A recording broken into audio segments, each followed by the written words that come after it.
Assalamualaikum warahmatullahi wabarakatuh. Halo semua, perkenalkan nama saya Naila Zafar Faira dengan NIM 63251594. Pada kali ini, saya akan menyampaikan hasil analisis bahasa terhadap pidato kebangsaan yang disampaikan oleh Bapak B.J. Habibie. Video pidato yang saya analisis berjudul Pidato Kebangsaan dari B.J. Habibie. Saya memilih pidato ini karena B.J. Habibie merupakan tokoh nasional yang dikenal sebagai ilmuwan sekaligus Presiden Republik Indonesia ketiga. Beliau memiliki kemampuan berbicara yang baik dan mampu menyampaikan gagasan dengan bahasa Indonesia yang jelas, santun, serta mudah dipahami oleh masyarakat. Sebelum masuk ke video analisis bahasa, saya akan menampilkan terlebih dahulu isi pidato tersebut. Saya mau sampaikan deh. Saya sampaikan sama mereka, waktu itu Bank Indonesia, karena Bank Indonesia adalah suatu organisasi yang harus memberi garansi bahwa pemerintah atau rakyat Indonesia memanfaatkan sesuatu yang namanya uang yang berkualitas tinggi. Kualitas berarti nilainya tidak turun, tidak naik. Saya bisa merencanakan long term dengan angka-angka tersebut. Saya bisa memperhitungkan menjadi lebih predictable. Satu, panjang itu. Saya bilang ini singkatannya kesimpulan saya sekitar itu. Sekarang, kita wah ini itu membebaskan pers. Nah, enggak. Kenapa?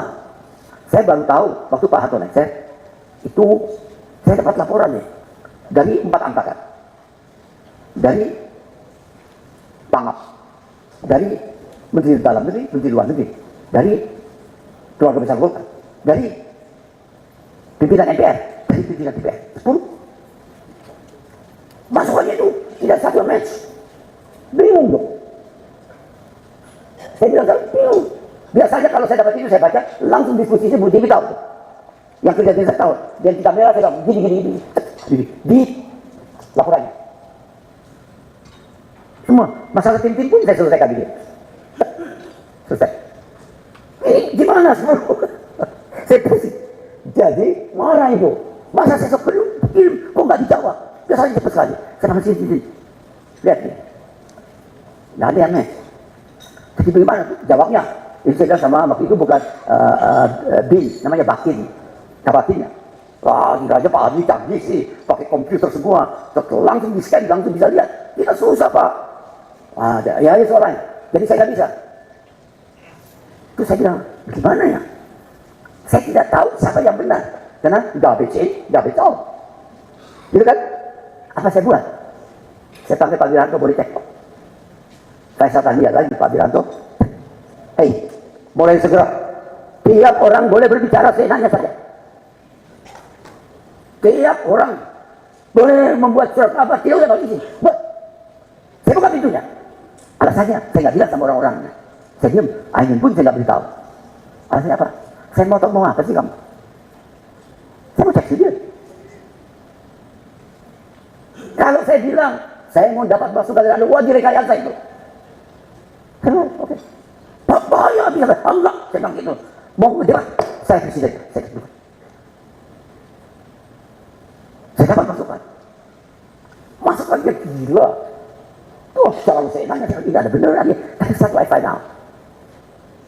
Ada beberapa kekuatan yang sebenarnya selama saya mengenal namanya politik, ada gerakan-gerakan. Karena kebetulan waktu saya mahasiswa, saya juga memimpin gerakan mahasiswa di Eropa.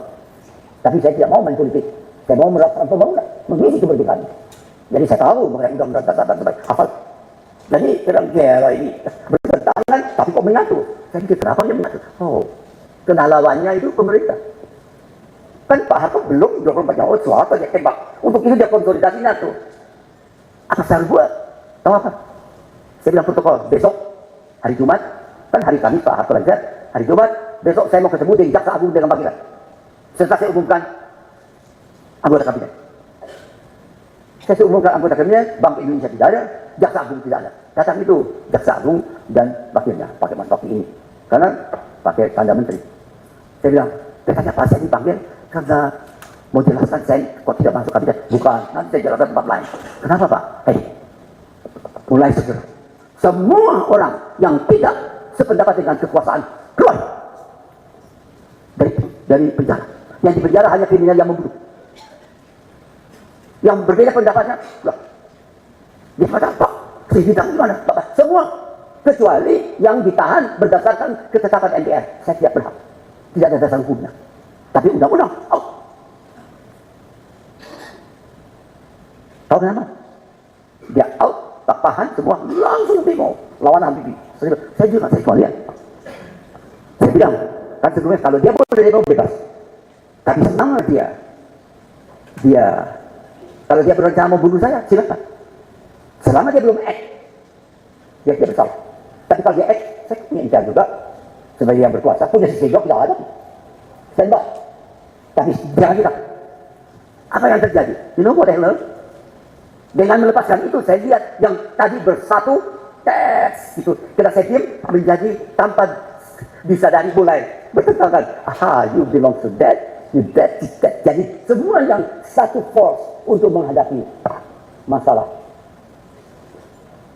Kita semua dengan cara-cara kekerasan begitu, ya oleh mereka sendiri diperingatkan oleh yang harus menentukan. Itu sebabnya. Bukan karena saya mau menjadi hero, menjadi orang yang memberikan kebebasan pers. No.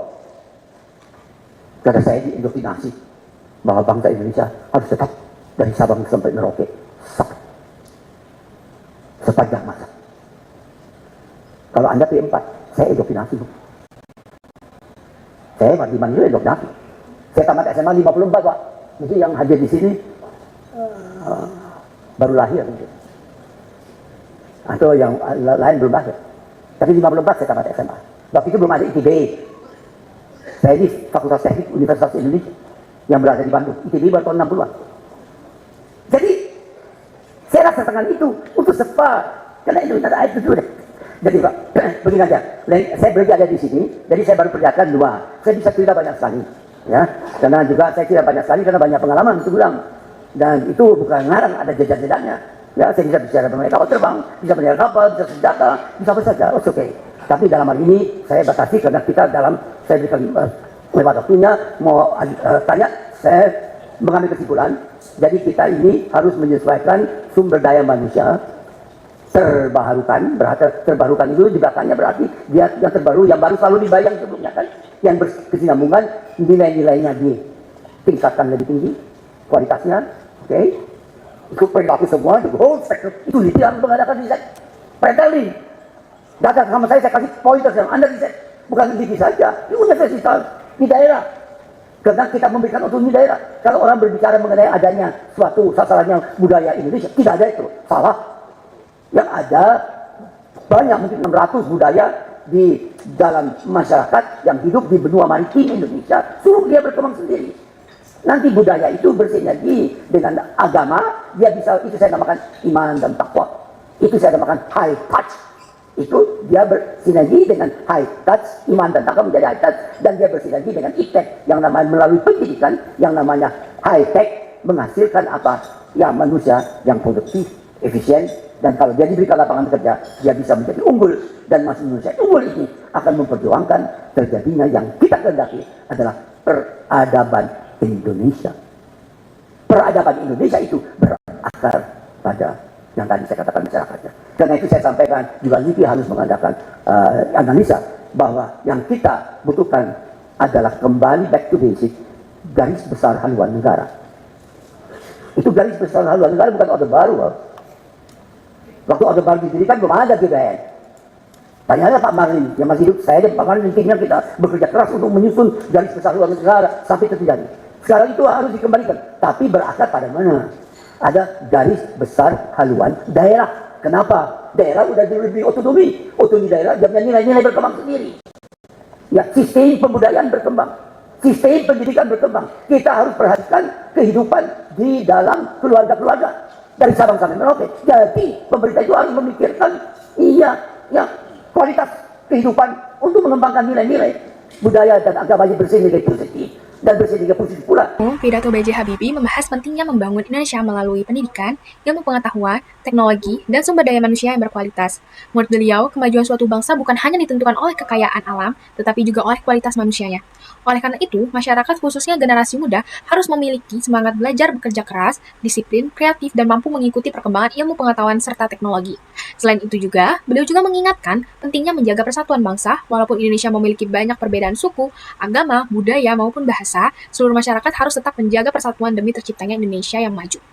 Setelah memahami isi pidatonya, saya akan memulai menganalisis penggunaan bahasa berdasarkan kaidah bahasa Indonesia.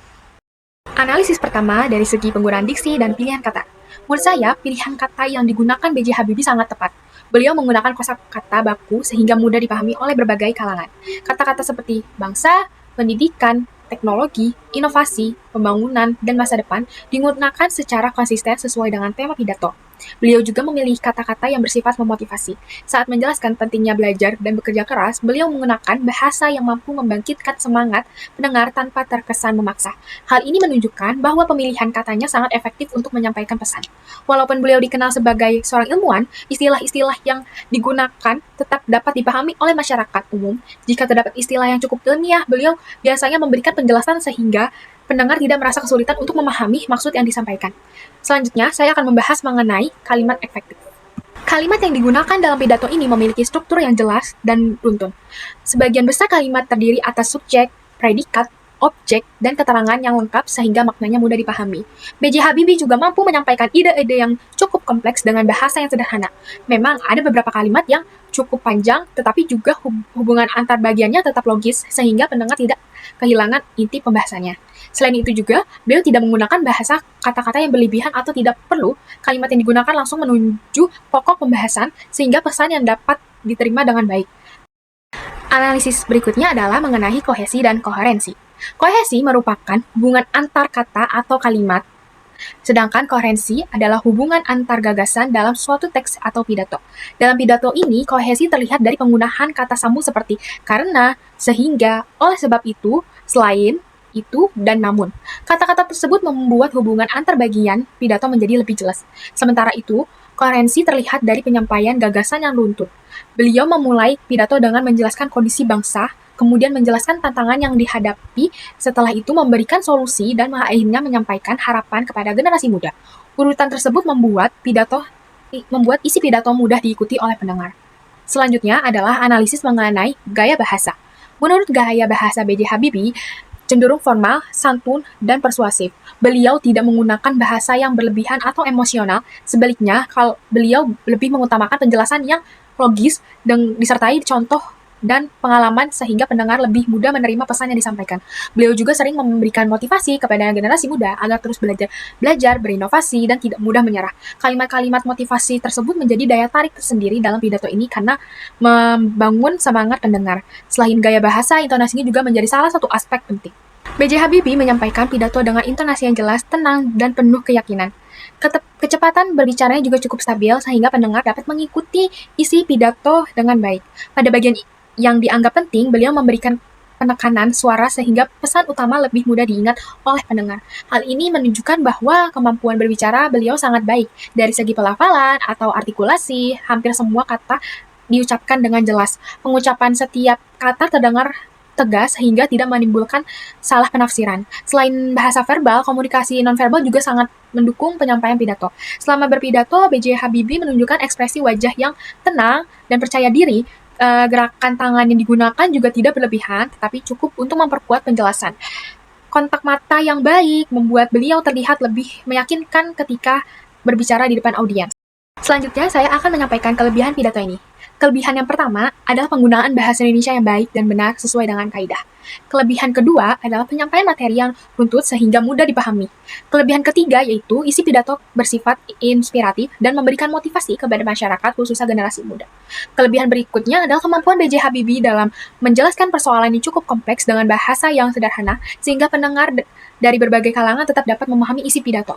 Namun demikian menurut saya terdapat sedikit kekurangan. Karena latar belakang beliau sebagai ilmuwan, terdapat beberapa bagian yang cukup padat sehingga pendengar harus benar-benar fokus agar tidak kehilangan inti pembahasan. Selain itu juga, beberapa istilah ilmiah mungkin masih terasa cukup berat bagi sebagian masyarakat yang belum terbiasa. Meskipun demikian, kekurangan tersebut tidak mengurangi kualitas pidato secara keseluruhan, karena beliau tetap berusaha menjelaskan setiap gagasan secara sistematis. Berdasarkan hasil analisis yang telah saya lakukan, saya menyimpulkan bahwa pidato kebangsaan milik B.J. Habibie sudah sesuai dengan kaidah bahasa Indonesia. Hal tersebut terlihat dari penggunaan diksi yang tepat, kalimat yang efektif, kohensi dan koherensi yang baik, gaya bahasa yang santun dan persuasif, serta penyampaian yang jelas dan mudah dipahami. Selain menyampaikan informasi, pidato ini juga mampu memberikan motivasi kepada masyarakat agar terus belajar, bekerja keras, mengembangkan ilmu pengetahuan, serta menjaga persatuan bangsa Indonesia demi kemajuan Indonesia. Demikian hasil analisis bahasa yang dapat saya sampaikan. Sekian, terima kasih. Assalamualaikum warahmatullahi wabarakatuh.